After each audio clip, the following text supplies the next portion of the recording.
नमस्कार, मैं हूं नीलू। तो वेस्ट बैंक को लेकर अब इजराइल और अरब देशों में ठन गई है। इजराइल ने वेस्ट बैंक को लेकर एक प्रस्ताव पास किया है जिसमें वो वेस्ट बैंक पर कब्जा करना चाहता है। लेकिन सिर्फ अरब देश ही नहीं बल्कि अब अमेरिका भी इजराइल के खिलाफ हो गया है। अब इस पूरे मामले को लेकर किस तरह से आगे बढ़ा है नेतन्याहू, ट्रंप का क्या कहना है, अरब देश इसको लेकर किस तरह के स्टैंड के साथ खड़ा है, बातचीत करने के लिए मयंक मेरे साथ है। मयंक, वेस्ट बैंक इस वक्त चर्चा का विषय बना हुआ है। नेतन्याहू चाहते हैं वेस्ट बैंक में कब्जा हो। आखिर क्यों इतने डिस्परेट हैं नेतन्याहू कि वो वेस्ट बैंक पर कब्जा करना चाहते हैं? देखिए, एक तो बात आपने जहां से शुरू की कि ये वेस्ट बैंक को लेके इजराइल जो है वो अलग थलग है, ईरान खिलाफ खड़ा हुआ है और इन पूरे सब में जो है सबसे प्रमुखता से अगर किसी ने विरोध किया है तो वो ईरान ने किया है। उसके बाद पूरे अरब देश हैं वो इजराइल के खिलाफ खड़े हुए हैं। यहाँ तक कि अमेरिका की तरफ से, ट्रंप की तरफ से भी ये कह दिया गया है कि आप वेस्ट बैंक पर कब्जा करने की कोई कोशिश ना करें। अब ये पूरा मामला शुरू कैसे हुआ वो देखना होगा। इजरायली संसद ने 2 दिन पहले 2 बिल पास किए। अभी जो पूरा मामला वेस्ट बैंक को लेकर शुरू हुआ, ये हुआ कैसे ये पहले समझना होगा।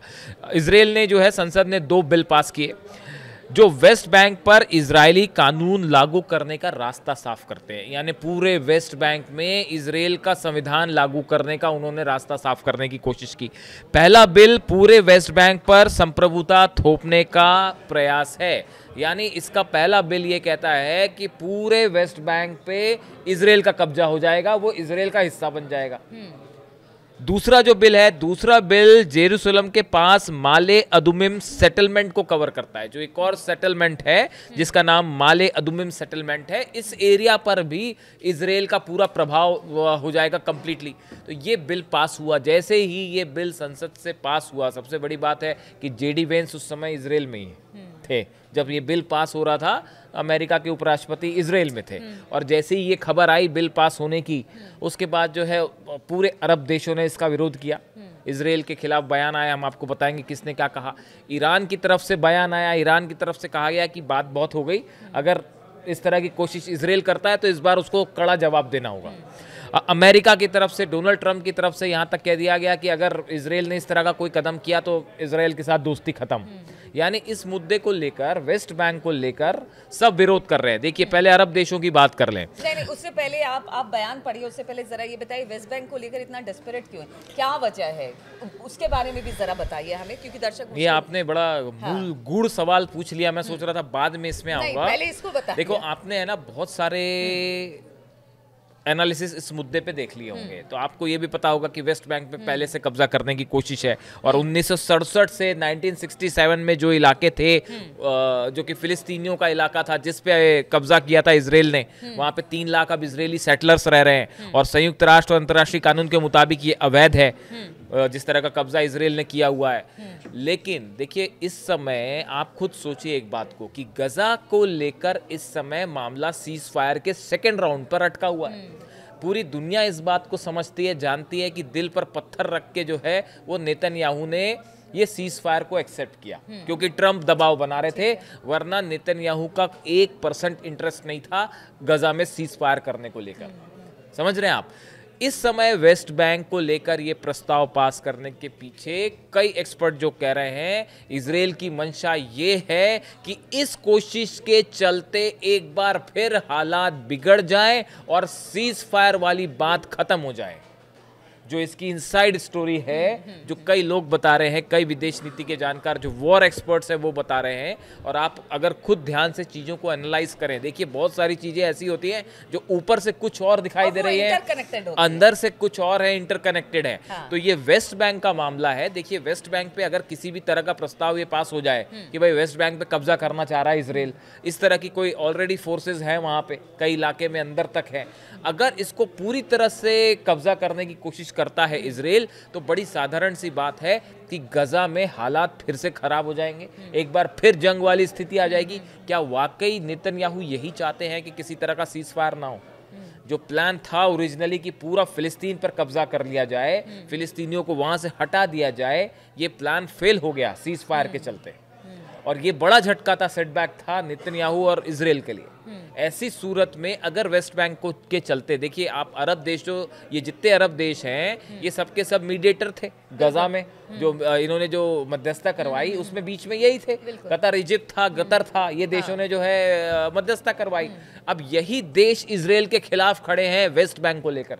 यानी आप देखिए, डील तो तब होती है जब दो पक्ष एक दूसरे पे विश्वास करें।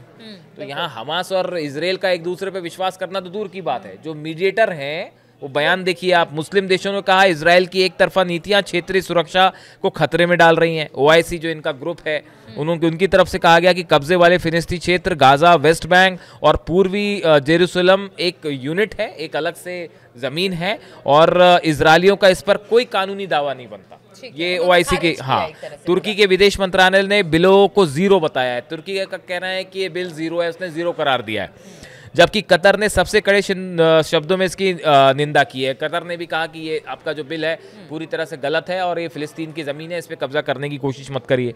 यूएई जो अब्राहम अकॉर्ड से इजराइल से जुड़ा हुआ है उसने भी चेतावनी दी है कि वेस्ट बैंक का अगर किसी तरह का आप अपने में मिलाने की कोशिश करते हैं तो ये रेड लाइन होगी, आप इसको पार करने की कोशिश मत करना। तो इस तरह के रिएक्शन अरब देशों की तरफ से आए। लेकिन देखिए, अरब देशों की तरफ से गजा में जब जंग चल रही थी तब भी कई सारे रिएक्शन आए। कतर पर जब हमला हुआ उसको लेकर भी, दोहा में जब हमला हुआ उसको लेकर भी अपने अपने बयान आए।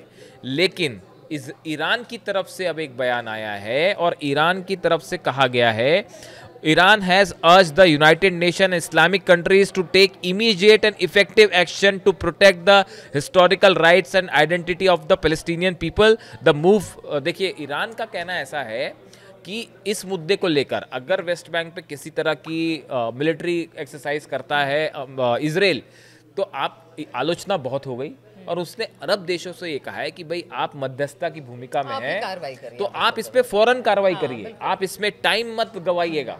और ये जो ईरान की तरफ से कहा गया है कि ये इजराइल की जो एक एक्सपेंशनिस्ट पॉलिसी है कब्जा करने की जमीन पर, ये अभी भी जारी है। आप इसको किसी गलतफहमी में मत रहिए। जो ईरान का कहना है कि आप इस गलतफहमी में मत रहिए कि इजराइल अपनी ये पॉलिसी रोक देगा। जब गजा डील हुई थी तब भी ईरान की तरफ से यही बात कही गई थी विदेश मंत्रालय की तरफ से कि आप कितना भरोसा किया जाए, इस पे कोई विश्वास नहीं कर सकता इजराइल पर, कभी भी ये डील से पीछे हट सकता है। अब इसी बात को लेकर ईरान की तरफ से चेतावनी दी गई है कि वेस्ट बैंक को लेकर अगर कोई भी एक्शन इजराइल करता है तो आपको सीधा इस पे देर मत करिए। अब देखिए, इस पूरे मामले में दो चीज़ें हैं। अमेरिका का रुख क्या है? पहली बात तो ये है कि जेडी वेंस और मार्को रूबियो ने दोनों ने नेतन्याहू से फ़ोन पर बात की है। उपराष्ट्रपति और फॉरेन सेक्रेटरी, विदेश मंत्री अमेरिका के, दोनों ने नेतन्याहू से बात की, उनको समझाया कि भाई अगर आप ऐसा कुछ करने जाते हैं तो इससे गजा सीज फायर प्लान पूरी तरह से ख़त्म हो जाएगा और फिर से जंग शुरू हो जाएगी, फिर से जंगी हालात बन जाएंगे। दूसरी चीज़ ये है, दूसरी बात डोनाल्ड ट्रंप की तरफ से बयान आया, उन्होंने यहाँ तक कह दिया कि अगर इजराइल इस बात पर आगे बढ़ता है तो नेतन्याहू के साथ दोस्ती खत्म। लेकिन ये बयानों के पीछे एक बात ये भी कही जा रही है कि आप देखिए, अभी हाल ही में जब डोनाल्ड ट्रंप इजराइल गए थे और जिस तरह से भाषण हुआ वहाँ पे नेसेट में, संसद में, जिस तरह की बातें हुई, पीस के बड़ी बड़ी बातें हुई, पीस स्थापित करने के दावे हुए कि हम शांति ले आएंगे। बड़े सारे लोगों का ये भी कहना है कि कहीं ये प्रस्ताव जो पास हुआ, ये बड़ा अजीब सा लगता है कि इजराइल की संसद में कोई बिल पास हो जाए और अमेरिका को इसकी जानकारी ना हो। आप अपनी राय बताइए, आपको क्या लगता है? बड़े सारे जानकार ये कहते हैं कि अमेरिका में इजराइल में जो कुछ होता है, पत्ता भी खड़कता है। हाँ, पत्ता भी खड़कता है तो वो व्हाइट हाउस की परमिशन से खड़कता है साहब। तो दो बिल वहाँ पे वेस्ट बैंक को एनेक्स करने के, उस पर कैप्चर करने के दो बिल पास हो जाए, खासकर वो जब अमेरिका के उपराष्ट्रपति वहाँ पे थे और हाँ, और सीज फायर पे काम चल रहा है। हालांकि इसमें विपक्षी सांसदों ने इसको पार करवाया, इसमें नेतन्याहू के लिक्विड पार्टी का उतना रोल नहीं है। लेकिन कई बार चीजें ऐसी होती हैं कि दिखती कुछ है और होता कुछ और है। तो अब आप खुद सोचिए, क्या ये संभव है कि अमेरिका की परमिशन के बिना ये बिल पास हो गया हो?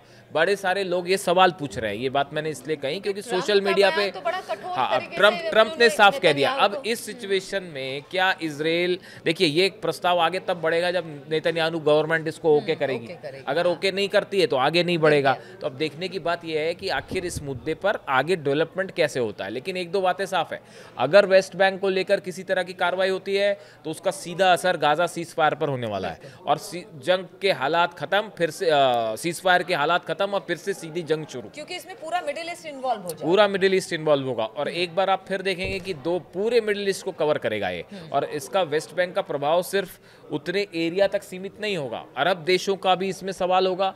अरब देशों की अमेरिका पर के साथ जो रिलेशंस है वो भी इस पे प्रभावित होंगे। देखिए पीछे जैसे कतर पर हमला हुआ जिस तरह से, उसके बाद बड़े सवाल उठे अमेरिका को लेकर और ये हुआ कि भाई कैसे हमला हो गया, इजराइल ने कैसे हमला किया, तो उससे बड़ी साख को क्षति पहुंची अमेरिका के कि भाई आपने सही समय पे जानकारी नहीं दी और वगैरह वगैरह। उसके बाद फिर अमेरिका को डील करनी पड़ी, नेटो टाइप डील हुई।